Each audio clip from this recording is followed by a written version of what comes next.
अस्सलाम वालेकुम नाज़रीन, मैं हूं डॉक्टर मसूद परवेज़ और आज हमारा जो सेशन है वो है सवाल जवाब का। सवाल आपके जवाब हमारे। इस सेशन में हम उन सवालों का जवाब देते हैं जो आप हमें कमेंट्स में या पर्सनल इनबॉक्स करते हैं और या आप हमें फ़ोन करके हमारे से पूछते हैं। तो सबसे पहले जो सवाल है वो मैं आपसे अभी करता हूँ कि जी ये है जी असगर अली सांगला हिल। आपकी वीडियो देखी जिसमें आपने कोरोना का इलाज दरियाफ्त किया है। ये कैसे हो सकता है कि आज तक कोई एमबीबीएस तो ये काम कर नहीं सका और एक वेटनरी डॉक्टर ये कर ले? Very good. मैंने बोला है कि तहकीक के बगैर जो है वो सवाल भी मुनासिब नहीं।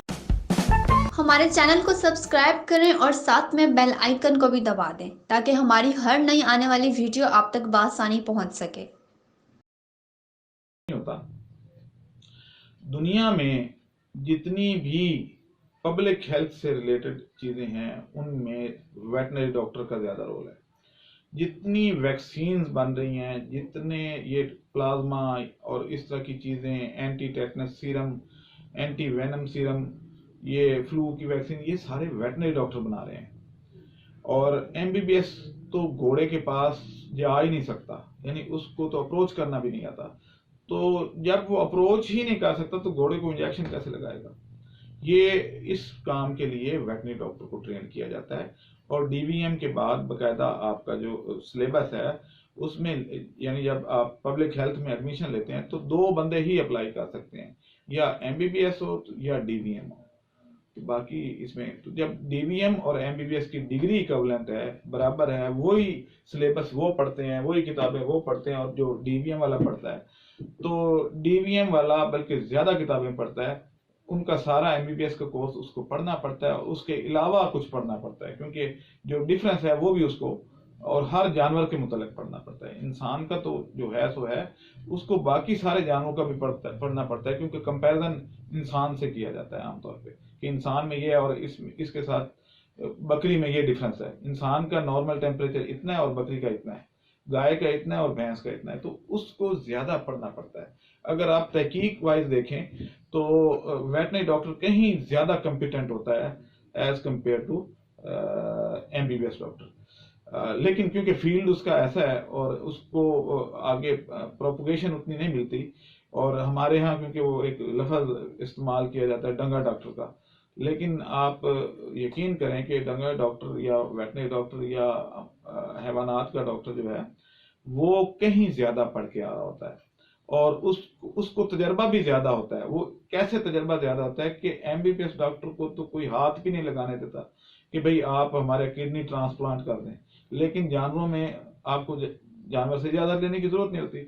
तो ऐसी कई सर्जरीज जो अभी, यानी आप बहुत महंगी सर्जरी आपके हॉस्पिटल में होती है, वो हम बहुत माइनर से पैसों में खुद करते हैं और जानवर सर्वाइव करता है। हमारे जानवरों का सर्वाइवल रेट भी ज्यादा है इंसानों से। तो इसलिए ये चीज जो है ही वेटनरी डॉक्टर से रिलेटेड। आप यूं देखें कि सेम IUI, इंट्राविजाइनल इंसेमिनेशन, जो जिसके इंसानों को 50,000 रुपये चार्ज किया जाता है, हम सिर्फ 500 में कर देते हैं। हम डेली कई दर्जन IUI करते हैं, वो डेली एक आध ही करते हैं। तो प्रैक्टिस किसकी ज्यादा हुई? वेटनरी डॉक्टर की। ऑपरेटस सेम है, प्रोसीजर सेम है, रूल सेम है, वही प्रोटोकॉल इस्तेमाल होते हैं। तो इसलिए ये मत समझें कि वेटनरी डॉक्टर ये काम नहीं, ये काम ही वेटनरी डॉक्टर का है। अगर दूसरी बात यह है कि कोरोना आया कहां से? एनिमल से आया ना। आपका टाइफाइड एनिमल से आ रहा होता है, आपकी बर्ड फ्लू कहां से आ रहा है? परिंदों से आ रहा है। ये रेबीज कहां से आता है? कुत्ते से आता है। सारी बीमारियां जो इंसान को लगती हैं उनका ओरिजिन अक्सर औकात ये जानवर होते हैं। तो इसलिए क्योंकि वेटनरी डॉक्टर इन सब के साथ डील कर रहा होता है, उसको ज्यादा तजर्बा होता है और ये पब्लिक हेल्थ का शोबा ज्यादा वेटनरी डॉक्टर से रिलेट करता है। चलें अगला सवाल देखते हैं जी कौन है। हाँ, अबू बकर साहब हैं। ये साहिवाल से अबू बकर, आपने बायोफ्लॉक टैंक की ऊंचाई 1 फुट कम कर दी, इससे तो पानी गर्म हो जाएगा। गुड क्वेश्चन, ठीक है मेरे भाई। हमने टैंक की ऊंचाई 1 फुट कम की है, जो वो ऊंचाई जिसमें पानी नहीं भरा जाता था वैसे ही फजूल ऊपर थी। जब आप जाली लगा देते तो मछली तो जंप कर नहीं सकती, ना ही परिंदे उसके ऊपर आ सकते अटैक कर सकते हैं, क्योंकि दरमियान में नेट लगा हुआ। तो इस तरीके से इरेशन बेहतर होती है। हवा पानी के साथ ऊपर तैरती हुई उसको टच करती हुई सैराब करती हुई चली जाती है, यानी हवा यहाँ से पूरे इसके, अगर आप ये दीवार ऐसे कर देंगे तो हवा यहाँ उसकी दीवारों से टकरा के वापस चली जाती है। तो इस तरीके से इरेशन बेहतर करने के लिए इसको किया और इसका डायामीटर भी बढ़ाया। अब ओवरऑल हम टैंक जो बनाते हैं वो 14.5 फुट का बनाते हैं। और दूसरी बात यह है कि हमने नीचे से उसकी जो फाउंडेशन है उसको 1 फुट ऊंचा किया है, यानी 1 फुट पानी जमीन के अंदर कर दिया है, ऊंचाई उसकी कम हुई है तो अंदर गहराई ज्यादा हुई है, तो इसलिए वो ओवरऑल पानी जो जमीन के अंदर है वो ज्यादा ठंडा रहता है। तो इसलिए ये कोई फर्क नहीं पड़ता। आप अपने इस क्वेश्चन का मेरे ख्याल में मैंने मुनासिब जवाब आपको दे दिया है। रज़ाक फोर्टाबाद से, क्या झींगे का सीड आ गया है और क्या रेट है? जी झींगे का सीड इंशाल्लाह अगले महीने आपको, बल्कि इसी मार्च के एंड पे आपको मिलना शुरू हो जाएगा। अभी तक वो डिमांड कर रहे हैं जी 8 रुपए, जो कि रेट काफी ज्यादा है। असल में हुआ ये है कि थाई एयरवेज बंद हो गई है, बैंड है। जब तक उसका डिसीजन नहीं होता, पहले बैंकॉक से डायरेक्ट लाहौर की फ्लाइट आती थी तो इखराजात कम थे, अब वो कतर एयरवेज से आ रही है, दोहा से घूम के तो फिर पाकिस्तान में एंटर होती है, तो इसलिए कुछ इखराजात बढ़े हैं। सीड का रेट थाईलैंड में अभी भी वही है, लेकिन इखराजात ज्यादा होने की वजह से ये जो बाईपास होके आ रहा है तो इस वजह से 1 रुपया उन्होंने बढ़ाया, लेकिन हम कोशिश कर रहे हैं कि इस रेट को नीचे लाया जाए और मुनासिब रेट पे किसी तरीके से फार्मर को ये अवेलेबल हो सके।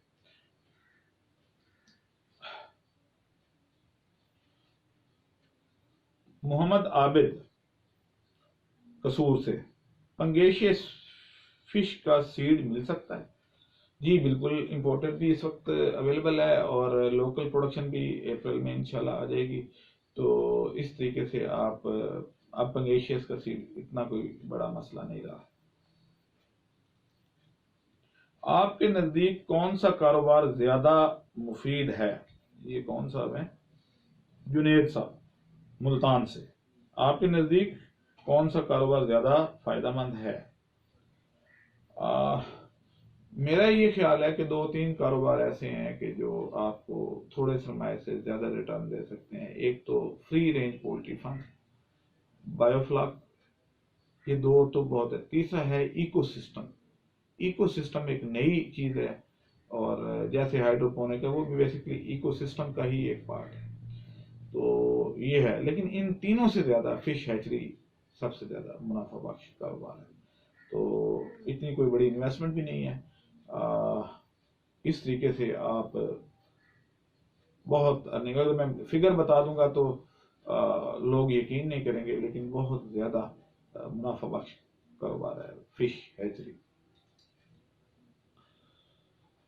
सब ये कौन जी है जी?